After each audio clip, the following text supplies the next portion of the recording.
Hello, আমি sound থেকে প্রীতি বলছিলাম। আজকে রান্না করব আপনাদের সবার পছন্দের বিরিয়ানি।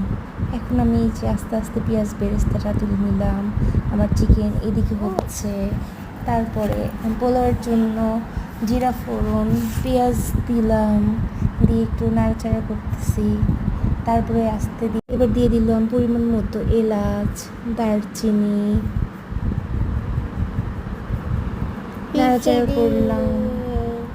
এরপর আবার দিয়ে দিব পরিমাণ মতো আদা পেস্ট, পরিমাণ মতো রসুন পেস্ট দিয়ে আবার একটু নাড়াচাড়া করলাম।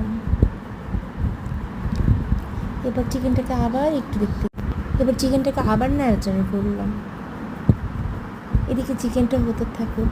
এরপর আমি আস্তে আস্তে পোলার প্রসেসিং শুরু করে দিলাম।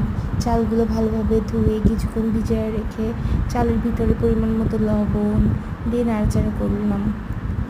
চাল অবশ্যই বেশি পরিমাণে ভাজতে হবে। এই যে আমি রান্না করতে করতে অনেক ঘেমে গেছি। এই যে আবার মুরগি, এই যে আমার ছোট্ট সোনা আমাকে হেল্প করতে রান্না করে চলে আসছে। এই যে আমার পোলাও রেডি হচ্ছে। এখন আমার সার্ভ করার পালা। আপনাদের সকলের দাওয়াত আমার কাছে। চলে আসবেন। টাটা, বাই বাই, আল্লাহ হাফেজ।